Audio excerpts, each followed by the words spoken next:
What kind of food tastes like love to you?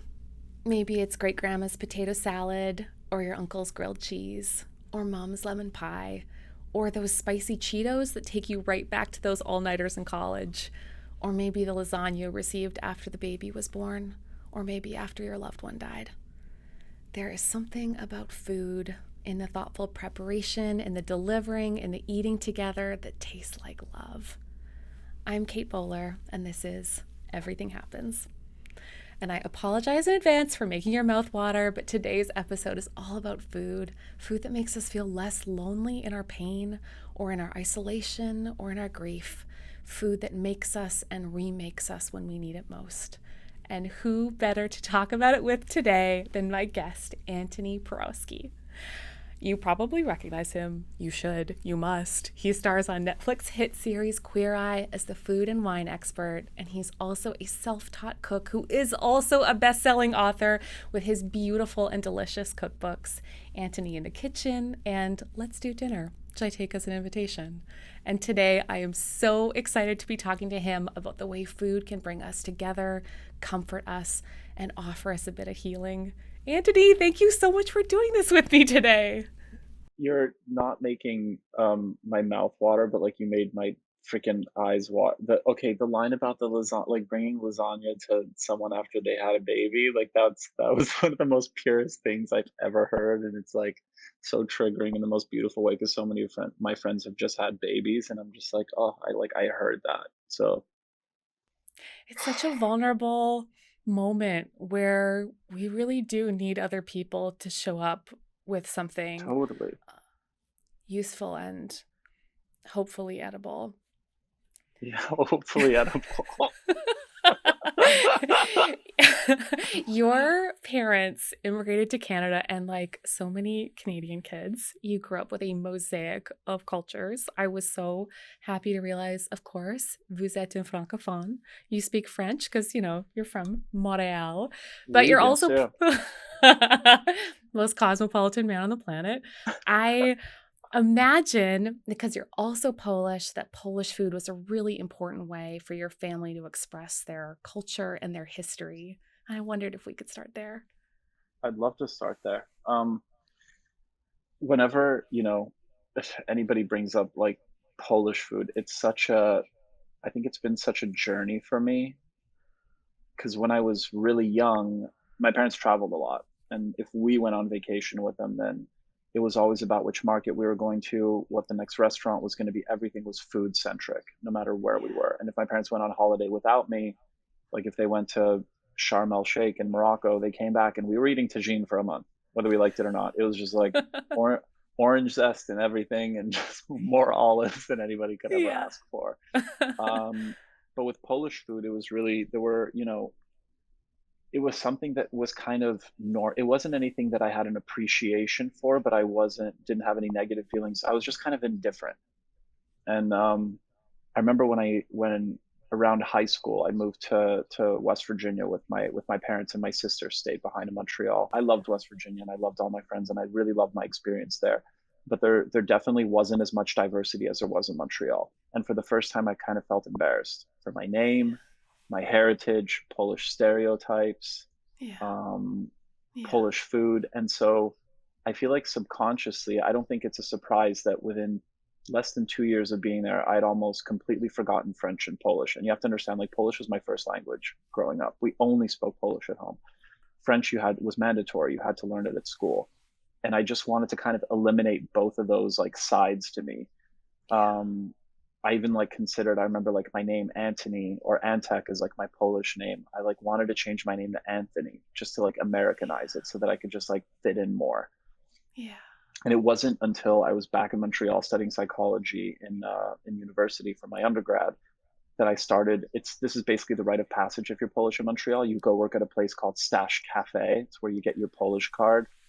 Not an actual card. It's just a thing. So it's a restaurant owned by previously owned by my auntie, and I was like 19 or 20, and I started working there as a waiter, and I got to meet Polish people who were my age who were actually really proud of who they were, and showing up when you're in college, there are a lot of hangovers. Also, drinking age is 18 in Quebec, so just pointing that out. And there was nothing better than like going downstairs and having like the grandmas in the kitchen give you fresh pierogies that I would put into like some Yes. nice warm borscht just so I can feel like a human being again and get the color back in my skin. Because I'd be like Yes. Casper the ghost from the previous night's decisions, questionable decisions. And I kind of had this like, it was kind of like a rebirth of like a gratitude and an appreciation for where I came from, being around people who were like me and kind of like that sense of Yeah. community. I don't even remember what your question was, but I just went down a No, Polish journey. I And am into the Polish place because that's like it builds a bridge back to who you were and who you are. It's amazing how totally, food can do that. I think it does for all of us. And I do think, I on Queer Eye, I've noticed myself doing this, that whenever somebody is especially unconfident, is unconfident a word? It Yeah. is now. Yeah. It's Okay. now. It is Yeah. now. It is now. It Yeah. is with us. If somebody's lacking, like if someone's especially not confident in the kitchen, I feel like a good way, or even as a person in general, I know with Jonathan, it's all about, hair and grooming and makeup. And with Tan, it's about having that outfit so you can feel good about yourself. And with Bobby, it's the home that you have. And with Karamo, it's like an inside job and self-help and that sort of thing. And with me, I really do feel like for me to like becoming a confident person, so much of that has to do with this period in my life when I actually like looked back on my childhood and looking back at my heritage, where my parents came from, the experiences that they had, the experiences that their parents had and their grandparents, knowing where I came from helped me become a more confident person. And I Yeah. really do feel that that's like kind of a universal trait. Like if you don't know who you are, how can you be confident? It's Yeah. understandable. Yeah. Yeah. It is. We need the story of who we are. If people haven't seen Queer Eye, and I have seen every episode, each episode has kind of the feeling of an intervention, but in the gentlest kind. Like someone is struggling, and then you're there to help support different aspects of their life. And I wondered if we could talk about that for a minute. The idea of the not intervention. Because when people are really struggling, as much as it makes for interesting television, the whole idea of like the giant makeover isn't exactly what people need right now. They need those small nudges in the right direction. And that's exactly what you're doing.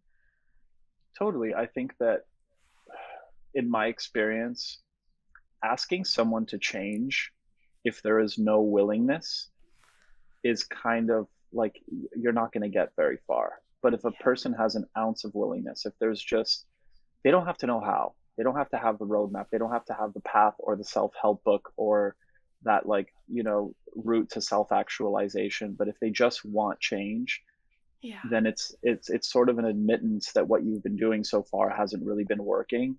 And then Yeah. it's just asking open-ended questions and getting curious and figuring out like, why do you want change? Do you want change for yourself? Do you want change for Yeah. somebody else? I don't think that there's a wrong answer. A lot of people say that you have to change for yourself first, which I agree with, but at the same time, it's like sometimes somebody comes into our life where we realize like, I really like look up to this person, or I really respect something about them, and it kind of Yeah. helps kind of like propulse. Is propulse even a word? Am I just making up words today? I this language makes a lot of sense to me because it is those little, and one of the things we talk a lot about is the idea of limited agency. That's not like kind of the everything is possible Hmm. sort of wild, throwing ourselves into being into just endless action, or giving up that nothing is possible, but finding those little places of possibility that make just Totally. kind of keep like opening up our lives again. I mean, Slow. we Change is find ourselves, slow. change is slow, and we sometimes, because when it moves in the opposite direction, we can get so stuck. It always strikes me when watching, you meet somebody, is that people sometimes don't realize just how much change is slow, but decay is slow, that they can suddenly find themselves in a living room that hasn't changed for 30 years, or with clothes in their closet that that just don't fit them anymore, Hmm. or with only frozen meals in the freezer, and they forgot what they even know, whether what they forgot what they love to eat. And I like Right. that you're encouraging like such a gentle, loving, like rediscovery sometimes of who people were to figure out who they might be. I can just think of so many examples of how food was a part of the transformation with so many people that you met. Like, I'm just thinking right now of the episode you did with Tom, who had like lupus and was really embarrassed of his skin and was embarrassed of not being in the relationship he wanted anymore, and feeling like life had just passed him by. And you were Hmm. like, okay, well, let's open your fridge. That sounds like it's like such a it's hard to find these places of beginning in our lives when sometimes just maybe too much was taken, either too slowly or sometimes for people all at once. Yeah, totally. I think it's like you just have to kind of be like slow and gentle with it. And with him, it just started out with, I mean, I made more than just guacamole for the record. I just want to say. I, I, that's not that's not what I was thinking, but that's very sweet.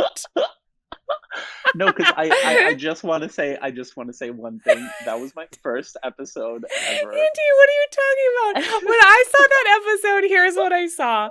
I saw a man who was so embarrassed about how he looked and that he was living in his like giant comforter and like as in his giant not comforter, those plush chairs, that It like was like a lazy boy.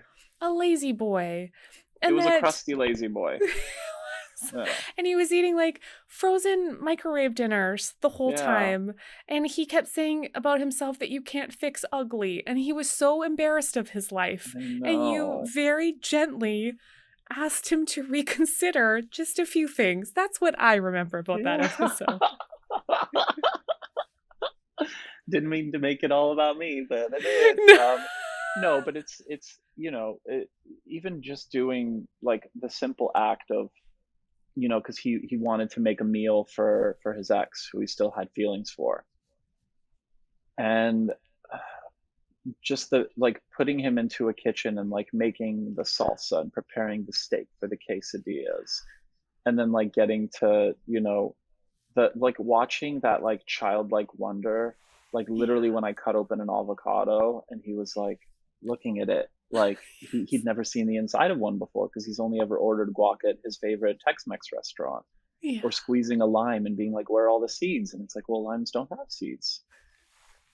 And I'm not saying that in like Yeah. that trying to like insult him in any way, but just kind of like seeing that curiosity and that excitement. I think for a moment he was just taken out of thinking about like what he hasn't been doing right, and instead he was just enjoying the process of change Yeah. and the tiny little like golden nuggets of information that we like learn. And then Yeah. watching him prepared for Abby, for that ex afterwards, and just like, and the way that she looked at him, like she looked like Cinderella meets Jackie O, and she was like, what is even happening? Like, this man is making food for me. And he was like nurturing himself and making something and taking pride and putting care, and also being of service and like doing something for someone else. Because while I think that, when we learn about ourselves, we want to change and we want to be better. Yeah.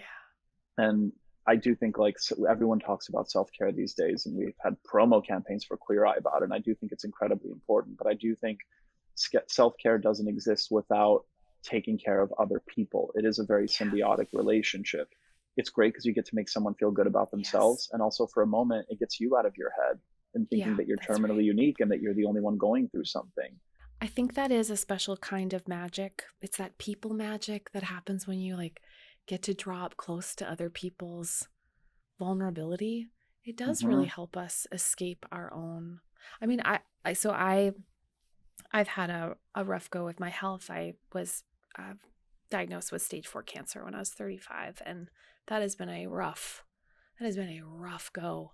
But one of the most beautiful things in my life is getting to be really close to people in their vulnerability, and it creates this off ramp out of sort of the accidental narcissism of pain, right? It's like, oh, Hmm. my problems are so unique. Or it does feel really good, doesn't it, to be close to somebody, especially someone kind of cracked open to the possibility of change.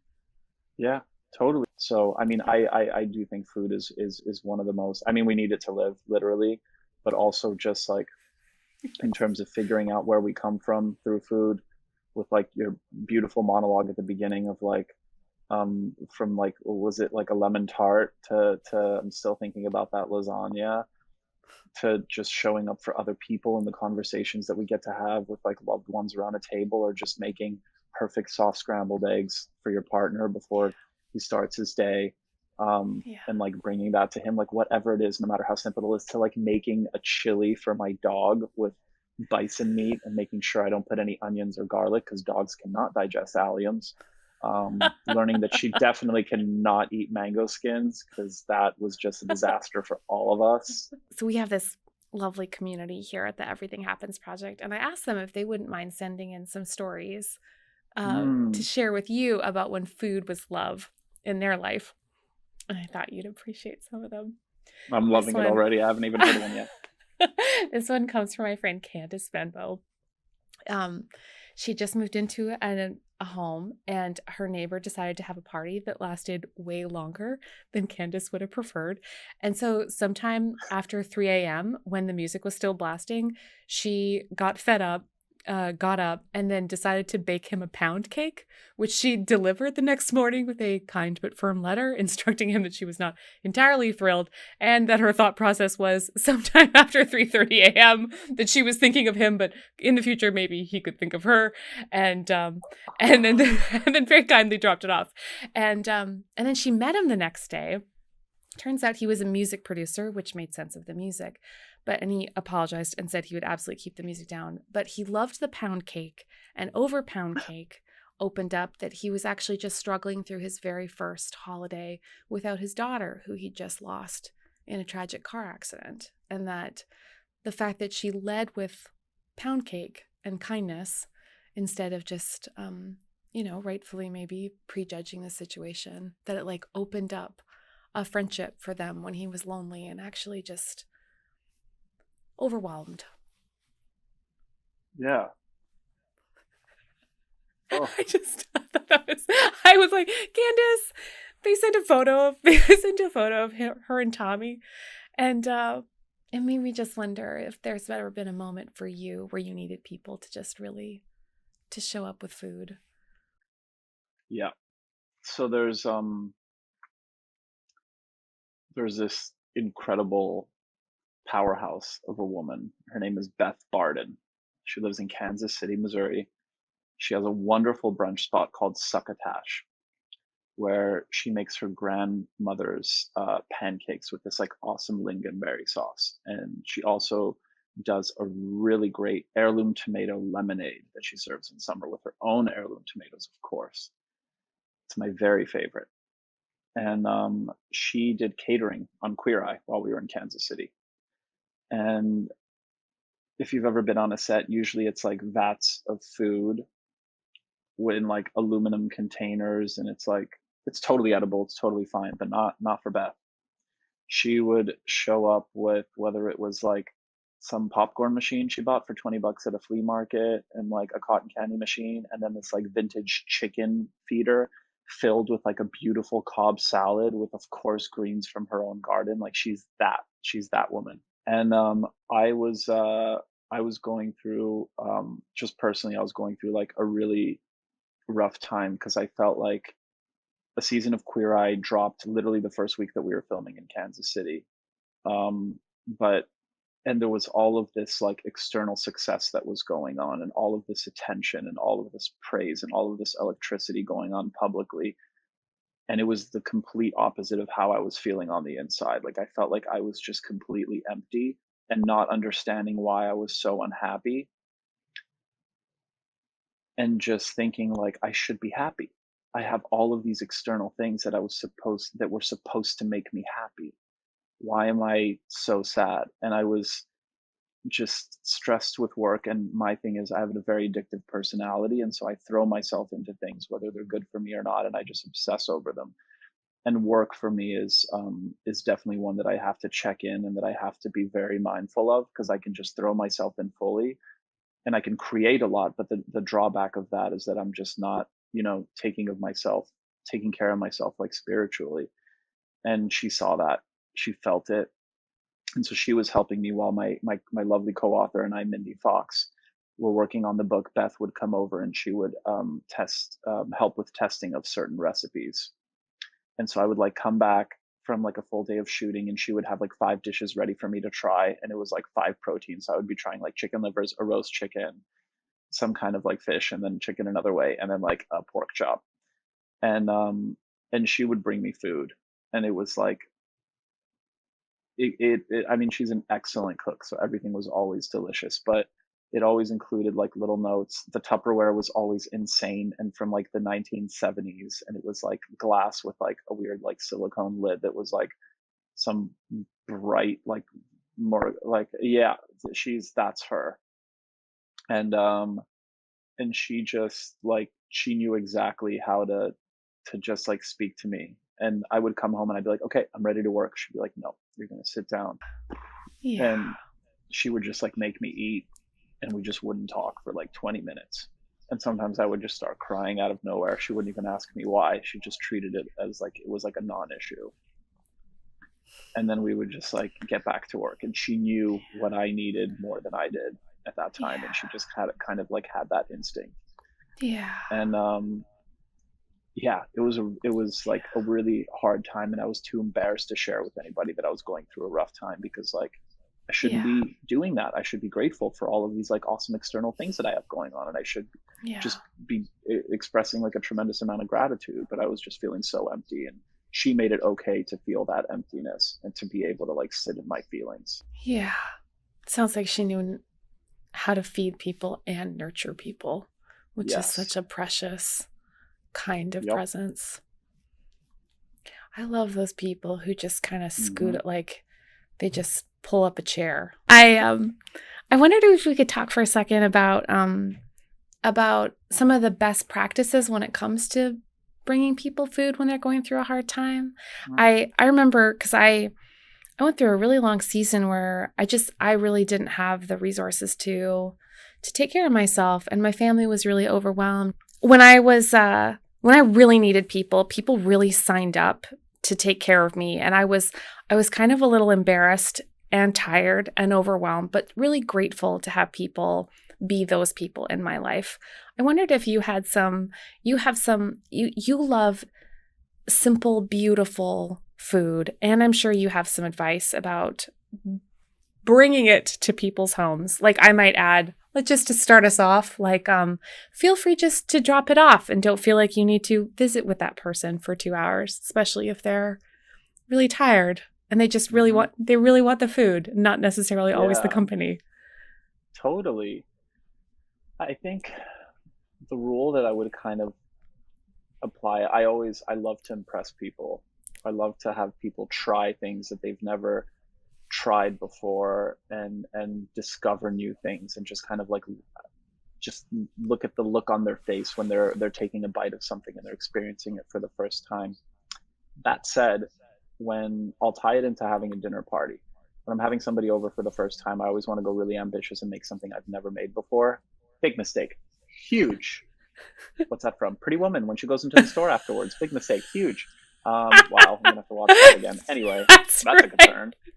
This is my brain and my ADD. But anyway, I always want to make something that I've never really made before. And advice that was given to me that I still don't take most of the time, but I try, is like, make the thing that you're comfortable with, that you've made 100 times, because it might be old for you, but for this person, Yeah, they haven't had it as many times.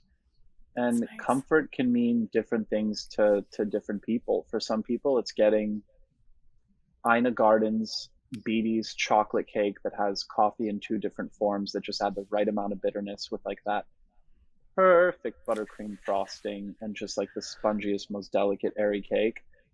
And for other people, it's, a nice baked ziti situation and they just want cheese. And for others, it's just something really clean and simple, like a roasted salmon with some like lightly grilled asparagus with just like light char Mm, marks and some fresh lemon to put over. And mm. that's what that is. I don't think that there's a hard fast rule on what that is, but I would suggest like just find out what is comfort to that person. Yeah, yeah, that's lovely. and put care Yeah. into it and put intention, which I think is incredibly important. That's why I love cooking. Yeah, that was is such an important part of making people feel less lonely or reminding them of the people who love Mhm. them. People sent in some really lovely stories of that. Like one person told us that every year on her brother's birthday, her and her mom make his favorite foods, even though he died 22 years ago. And then it's part of the ritual that they just once a year have a minute to get together and to remember him. Or another friend who had a baby during the pandemic, she said, my Mennonite mother in law, God bless Mennonites, dropped off supper every Thursday night for 4 months as she adjusted to being a new parent. And then every meal included dessert, she said, Pavlova quality dessert. Pavlova quality. I really admire the specificity.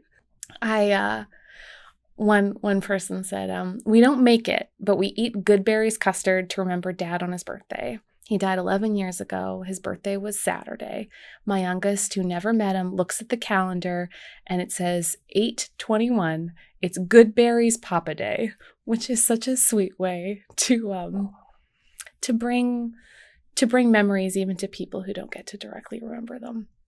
Absolutely. And I think as much as I, preach the gospel of like making things from scratch and like doing it for yourself, I do think that there's like those memories are tied to experiences that we've had at restaurants or from like our favorite bakeries and all of that. I think it's incredibly important. Yeah. Yeah.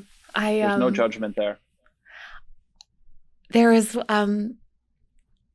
part of your no judgment too, I think too, is just letting people try. And even if it doesn't turn out fancy, that it can be part of this lovely thing. We had this lady write in to say that her best friend had died in 2001, and she and her friend had had these risotto cook-offs, and they usually ordered it in restaurants, but after, she started making it every year, and she said she makes it now with her daughter. Risotto is meditative. You can't rush it. And I love it. It's also delicious. I like the idea of like just letting food make us take time with whatever emotion seems like it might be too hard to have just all at once. Absolutely. And I think you touched on something really important. Um, Being able to like make mistakes and not, you want it to be perfect, of course. You want that person to be able to see, the success of the fruits of your labor. But haven't we learned anything from Julia Child? Like, go on YouTube. If you're having like a crappy day, look at literally any single demo of anything it is that she makes. So in an episode of Queer Eye, we're in Japan. For the first episode, there was a lovely woman named Yoko, who ran. She lost her sister to cancer, and she saw sort of like there's this concept in Japan called the lonely death, and there's sort of like a shame that's attached. This is how she explained it to us. I don't mean to like generalize or stereotype in any way, but she was explaining that there's kind of like a shame that comes with when with certain people when they're feeling ill or they're near the end of their life. And she saw the experience that her sister had in the hospital, and she didn't want anyone else to experience that after she lost her. So she opened up a hospice in her own home. She started taking in people. It ended up being where she was actually gave up her own bed so that somebody could sleep in it. And the 2 months or 3 months before we came to see her, she was sleeping under her dining table. And so I asked her when we first met, like, what do you want to learn how to make? And she loved American culture, loved Audrey Hepburn. Her and my dad have that in common. And she had always wanted to make an apple pie. She never made an apple pie. So I decided I wanted to make a tarte tatin, which is kind of like an open face, upside down apple tart. Had I ever made one before? Once or twice. Did I fail miserably? Absolutely. So I was watching YouTube videos the night before because I couldn't really practice. We had tiny little kitchens in Japan, and we were filming like nonstop. And usually I get to practice the recipe once or twice, in my apartment before. But I was watching Julia, and she made one, and she takes it out of the oven and flips it over without like letting it cool for a minute, and the whole thing just like It's just splatters like all over the place. just it was just like it was a slip and slide of apples in their own caramel sauce. She did not flinch. What did she do? She grabbed a little mesh sieve and powdered sugar, and she said, "No problem." Covered it with powdered sugar, put her hands, shoved the apples in together, and she's like, "Great, success." And she was behaving like she just got a gold star for presentation in a cooking challenge, and she couldn't have been happier. And I just started laughing to myself, and I was like, "Stop freaking out. Like it's supposed to be fun. Yeah. Enjoy the process. If you make a Yeah. mistake, if you screw up royally, if you roast a chicken and it's like pink in the middle, nobody wants that. You'll laugh about it one day, and you probably won't make that mistake again." Yeah. That's so good. That's so good. And that's something I think we hear again and again from people who just like what they need is the memory and the time, you know? Yes, And I totally. I my strongest memory of the first snows in Winnipeg, which is always usually at Halloween when whatever Spanish dancer costume that I had is now ruined with 5 pairs of ski pants. It's a very attractive Spanish dancer. There's not a lot of agility. My mom would always make these little fried apple fritters, and that's how we got to Hmm. celebrate like the first snow. And my the Mennonite family that I got welcomed into, um, by my husband, the grandma was always so amazing at being like, here's how you make homemade Mennonite buns. But now I'll teach you the most important thing how you scale it by about 200, because that's the number of people who are coming over. And like the ability to scale things with this delightfully, I don't know how many people are coming. Who knows how perfectly this is going to turn out? Yes, we are nightmares with Jello, but that is our culture. I just, I have always loved. Sometimes I'll be like, I don't think deli meat needs to go in that Jello.